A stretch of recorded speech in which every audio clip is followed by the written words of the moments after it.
Our darkest days in the battle against COVID-19 are ahead of us, not behind us. That was a grim warning spoken by our very own President-elect Joe Biden just days ago. The pandemic of 1918 was known to be the worst pandemic in history. That was until the COVID-19 virus came along. Parallels that can be drawn between these two events are the reason why it's so important for us to learn from history. So today, in this presentation, I'm going to introduce you to the pandemic of 1918. We're going to talk about the demographics, the timeline, and the U.S. response. Now, the difference between the influenza of the pandemic of 1918 and the influenza of subsequent years is the scale at which the flu made its impact that year. It became a global pandemic.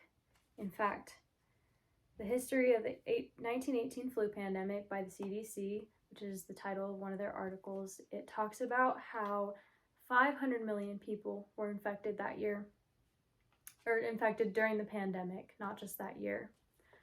And at the time, that was a third of the world's population. Anyone could get it, regardless of sex, race, age, socioeconomic status. In her book, American Pandemic: Lost Worlds of the 1918 Influenza Pandemic, Nancy Bristow describes a caveat to that year's flu, and that was that it struck young people especially hard. Now, with this in mind, the influenza that year didn't just sweep across the world once and then go away. The influenza had 3 waves to it. The first wave was virtually unnoticeable. In the same book by Nancy Bristow, she continues to describe that the first wave that year was unnoticed, unheralded, and indistinguishable from the annual irritant. And that included the reactions of the troops that were involved in World War I and the general public.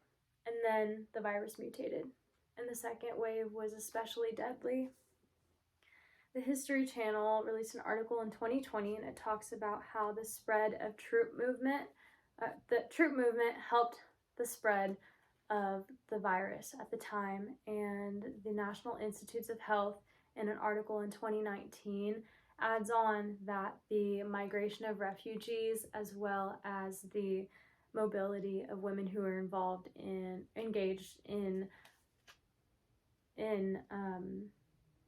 domestic activities, also helped the rapid spread of the virus that year. Now, this explains the magnitude that we see in infection rate in the second wave in this graph here. Now, the third wave was smaller, and that was because during the second wave, public health measures were put into place. Some of these measures include masks, isolation, prohibiting public gatherings, closing down businesses.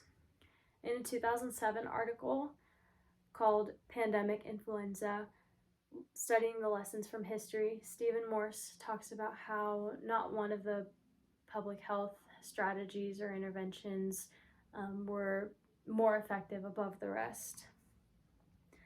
Another strategy that was put in was public health education programs. In a CDC article last reviewed in 2018, they talk about how the main goal of the public health education programs was to inform the public about the dangers of coughing and sneezing. Now, I hope we all learned something from this presentation that can continue to inform us on our continued response in the COVID-19 pandemic.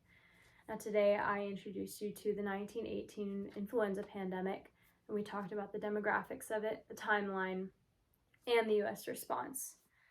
This topic is more relevant now than it ever has been since then, because we are currently experiencing a resurgence in the COVID-19 virus. There is so much to be learned from what history has to offer. Thank you. I will now open up the floor for questions. Yes. Okay, so the question is, how long did the pandemic of 1918 last? The answer to that is 2 years. So it started in February 1918 and ended in April 1920. Are there any more questions? Yes. Okay, so the question was, why didn't they create a vaccine to keep from having a second and third wave? So the answer to that is there's a few parts to it. So the mutated form of the virus is what caused the second wave to happen, meaning that the first virus wasn't exactly the same for the second virus. So any vaccine for the first wave, wouldn't have been effective in the second wave anyway. Also, flu vaccinations at the time, according to my research, they weren't available, and public health measures were the only effective prevention strategy at the time. All right, I will be in the back if anybody has any further questions.